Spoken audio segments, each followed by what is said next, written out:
नमस्कार दोस्तों, आज हम लोग पोल साइंस का बहुत ही महत्वपूर्ण जो आपका चैप्टर है उसको स्टार्ट करने जा रहे हैं। और बहुत छोटा चैप्टर है लेकिन यह भारतवासियों के लिए बहुत ही महत्वपूर्ण है। तो आज का जो चैप्टर का नाम है वो है आपका मूल कर्तव्य। क्या? मूल कर्तव्य। आप जानते हैं कि हम देशवासी जो हैं अपने देश का कर्जदार हैं। कर्जदार इसलिए हैं क्योंकि हमारा जन्म यहाँ हुआ है और हर बेटा अपने माँ के प्रति ऋणी होता है, कर्जदार होता है। तो हम भी अपने देश के प्रति कर्जदार हैं क्योंकि हम भारत को माता मानते हैं और यह हमारी सौभाग्य है।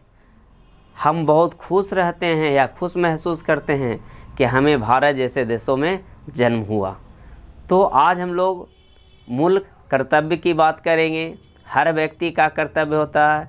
जिस तरह से माता पिता अपने कर्तव्य को निर्वहन करते हैं उसी तरह से बेटों को भी यह चाहिए कि अपने राष्ट्र के प्रति, अपने देश के प्रति वो आपका कर्तव्य को निभाए।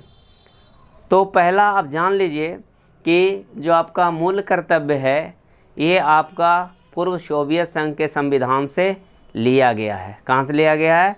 पूर्व सोवियत संघ के संविधान से लिया गया है। और विश्व में सबसे पहले रूस के बाद जापान और जापान के बाद जो है भारत ही इसे अपनाया है। तो दूसरी बात कि शुरुआती दौर में जो हमारा मूल कर्तव्य था उसकी संख्या 10 थी, लेकिन बाद में इसकी संख्या 11 हो गई। यानी अगर हम मूल संविधान की बात करें तो मूल संविधान में मौलिक कर्तव्य जैसा कोई बात लिखा हुआ नहीं था, लेकिन स्वर्ण सिंह समिति के कहने पर आपका 42वां संविधान संशोधन 1976 के तहत हमारे संविधान में मूल कर्तव्य को शामिल किया गया। शुरुआत में इसकी संख्या कितनी थी? तो 10 थी, लेकिन वर्तमान में इसकी संख्या आपका 11 है। 86वां संविधान संशोधन 2002 के तहत एक और इसमें कर्तव्य को जोड़ा गया। इसके बाद हम लोग जो मूल कर्तव्य हमारा इसकी चर्चा और करते हैं।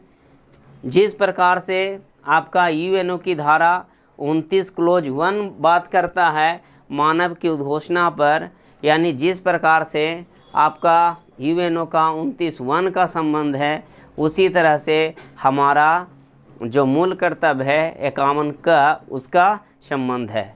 मूल कर्तव्य का अगर हम भाग की बात करें तो यह भाग 4 में वर्णित है और यह अनुच्छेद 51 के क में है। तो ये बहुत VVI प्रश्न है, छोटा छोटा प्रश्न है, हमेशा पूछता है कि जो हमारा मूल कर्तव्य है यह कौन सा अनुच्छेद में है? तो 51 का क में। कौन सा भाग में है? तो 4 का क में। जिस प्रकार से राज्य के लिए राज्य का नीति निर्देशक तत्व है उसी प्रकार से आपका नागरिकों के लिए मूल कर्तव्य है।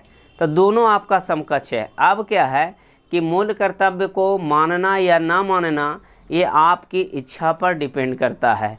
अगर आप मूल कर्तव्य को नहीं मानते हैं तो ऐसा नहीं कि आपको दंडित किया जाएगा, आपको दंडित नहीं किया जाएगा।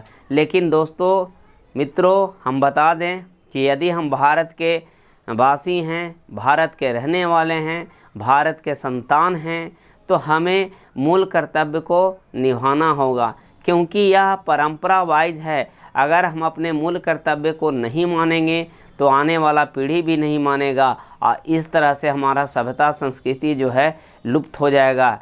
तो ये हम में जागरूकता होनी चाहिए, है ना, कि हम मूल कर्तव्य का निर्वहन करें। एक और है कि आपका the universal declaration of human right, ये भी आपका यूएनओ से जुड़ा हुआ है। तो जिस प्रकार से आपका वहाँ पे यूएनओ में ये वर्ड जुड़ा हुआ है उसी तरह से मूल कर्तव्य का संबंध हमसे जुड़ा हुआ है। तो हम लोग आज जो मूल कर्तव्य है उसकी चर्चा करेंगे। पहला जो है 51 का बात करता है कि भारत के प्रत्येक नागरिकों का कर्तव्य होगा कि वह संविधान का पालन करे और उसके आदर्शों, संस्थाओं और राष्ट्रगान का आदर करें। देखिए दोस्तों, हम बहुत मशक्क़त से, बहुत खून खराबे के बाद अपने आज़ादी को पाया है, और आज़ादी को पाने के लिए हमने हज़ारों सपूतों को खोया है। तो हमारा कर्तव्य है दोस्तों, मित्रों, कि हम अपने जो संविधान है, जिसे कईयक वर्षों के मेहनत के उपरांत बनाया है, हम उसका पालन करें। हमारा राष्ट्रगान है, उसका सम्मान करें। जो उसका आदर्श है उसको मानने का प्रयास करें। आप देखते होंगे कि राष्ट्रगान जब होता है स्कूल, कॉलेज या कहीं भी, तो हम मौन अवस्था में, यानी बिल्कुल साइलेंट अवस्था में चल जाते हैं। किसी प्रकार का हम राष्ट्रगान के बीच में विघ्न नहीं डालते हैं। ये हमारी बड़कपन है। तो हमें संविधान का पालन करना चाहिए और उसके आदर्श, संस्थाओं और राष्ट्रगानों का सम्मान करना चाहिए। तो नेक्स्ट है, कहता है कि स्वतंत्रता के लिए हमारे राष्ट्रीय आंदोलन को प्रेरित करने वाले उच्च आदर्शों को हृदय में संजोए रखें, क्योंकि जब तक उस आदर्श को हम संजोए नहीं रखेंगे तब तक हमारा आज़ादी का महत्व नहीं समझ में आएगा। आज जो भी आपका सुभाष चंद्र बोस या महात्मा गांधी, जवाहरलाल नेहरू, जितने भी ऐसे व्यक्ति हैं जिन्होंने राष्ट्र के निर्माण में अहम रोल निभाया है, राष्ट्र की आज़ादी में अहम रोल निभाया है, उनके जो आदर्श वाक्य हैं, चाहे वो भगत सिंह हो, चंद्रशेखर हो, तो ये सारे जो आदर्श वाक्य हैं उसे हमें अपने सीने में संजोए रखना चाहिए, जिससे हमें वक्त वक्त पर हौसला मिलते रहे। इसके बाद, भारत की प्रभुता और एकता, अखंडता की रक्षा करे और अक्षुण्ण रखे। जाहिर सी बात है कि कहते हैं एकता में बल है, और आज जो है जब हमारे देश के प्रधानमंत्री दुनिया के सामने 125 करोड़ वासियों का चर्चा करते हैं, तो उनका जो है काफ़ी गर्वान्वित महसूस करते हैं कि हमारे पीछे जो है 125 करोड़ जनता हमारे साथ है, और यही होना चाहिए। एकता में बल है। आप देखते हो कि एकता में ही बल होता है। आप अक्सर बचपन में कहानी सुने होंगे कि एक लकड़ी को आसानी से तोड़ा जा सकता है, लेकिन 4 लकड़ी का लट्ठा अगर बना दें तो उसको तोड़ना मुश्किल होगा, है ना। तो उसी प्रकार से आप देखते हो कि हमारा जो अखंडता है, एकता है, प्रभुता है, उसको हम बनाए रखें, उसमें हम किसी प्रकार का विघ्न न डालें। इसके बाद कहता है, देश की रक्षा करें और आह्वान किए जाने पर राष्ट्र की सेवा करें। दोस्तों, हमारा एक एक शरीर का कतरा देश के लिए है, देश के रक्षा के लिए है, और हमारा कर्तव्य है कि अगर कभी भी हमारे देश पर किसी प्रकार का विपत्ति आता है तो हमें एक साथ आकर के खड़ी हो जाना चाहिए, और अगर देश आह्वान करता है तो हमें अपना पूरा शरीर देश को समर्पित कर देना चाहिए, ताकि हम अपनी देश की रक्षा कर सकें, है ना। क्योंकि हम देश के लिए बने हैं, है ना, क्योंकि हमारी जन्म हुआ है, और हम अपनी मातृभूमि की रक्षा किसी हद तक, है ना, कर सकते हैं, चाहे उसके लिए हमें कितना बड़ा ही आपका ऋण क्यों ना चुकाना पड़े। चलिए, इसके बाद कहता है, भारत के सभी लोगों को समझता और भ्रातृत्व की भावना रखें, या धर्म, भाषा, जाति, प्रथा और त्याग करें। आपको बता दें कि हम जो हैं भारत के नागरिक हैं।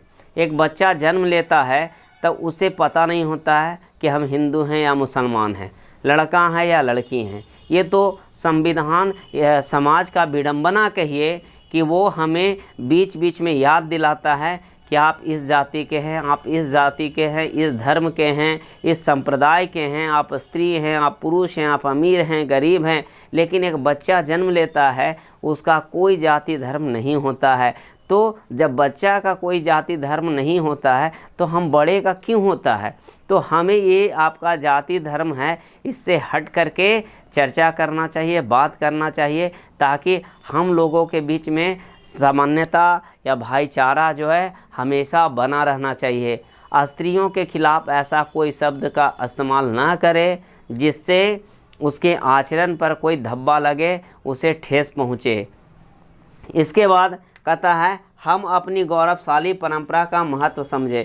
अब देखते हैं हमारा बहुत सारे जो आपकी गौरवशाली परंपरा है, सभ्यता है, संस्कृति है, उसको हम बनाए रखें। आज भी हम लोग सिंधु घाटी सभ्यता की हज़ारों चीज़ों को एक्सेप्ट किए हुए हैं, क्योंकि हमारा जो है प्राचीन काल का गौरवशाली संस्कृति है और हम इसे कदापि भुला नहीं सकते हैं। आज दुनिया में आप देखते हो कि भारत की जो सभ्यता संस्कृति का इज्जत होता है शायद किसी देश का हो, क्योंकि यहाँ की सभ्यता संस्कृति इतना ही उच्च कोटि का है कि विश्व के सभी देश जो है ना नतमस्तक हैं इसके सभ्यता संस्कृति के सामने, आदर सम्मान के सामने। इसके बाद प्राकृतिक पर्यावरण को, जिसके अंतर्गत वन, झील, वन जीव और सबका दया भाव रखें। देखिए हर प्राणी जो है इस धरती पर जन्म लेता है जीने के लिए, तो अगर वो जीने के लिए जन्म लेता है तो उसे नुकसान पहुंचाने का हमारा कोई जो है अधिकार नहीं है, और अगर हम उसे नुकसान पहुंचाते हैं तो कहीं ना कहीं हम अपने पर्यावरण को ही ठेस पहुंचाते हैं। अब पर्यावरण के लिए आपका पेड़ पौधे 33% होना चाहिए, अगर उसको हम काट दें तो हमें ऑक्सीजन नहीं मिलेगा और हम तो मरेंगे, साथ साथ जो भी आपका जीव जंतु है वो आपका सभी क्या होंगे, नष्ट हो जाएंगे। क्योंकि जो भी जीव जंतु हैं वो उनका आशियाना घर जो है जंगल होता है, पशु पक्षी जो है उसका आशियाना जंगल पेड़ होता है। अगर उसको हम नष्ट करते हैं तो समझिए कि हम उनका घर द्वार, सभ्यता, संस्कृति सब उनका नष्ट कर रहे हैं। तो हमारा कर्तव्य है कि इसको हम ज़्यादा से ज़्यादा संरक्षित करें ताकि हम भी जिएं वो भी जिए, है ना। क्योंकि आप इसीलिए हमारा सरकार को निर्देश दिया गया है कि जो भी आपका विद्यालय है उसमें पर्यावरण से जुड़े बातों को बताया जाए, ताकि अगर बच्चे उस बात को समझेंगे तो वही बच्चा एक दिन आपका बड़ा होगा और उस कर्तव्य को निभाने में अहम रोल निभाएगा। तो चलिए आगे चलते हैं हम लोग। सार्वजनिक संपत्ति को सुरक्षित रखें और हिंसा से दूर रहें। हम अपने बताया कि जाति धर्म को ख़त्म कर देते हैं तो हम लोग सब भाई हैं और एक भाई दूसरे भाई का नुकसान नहीं पहुंचा सकता है।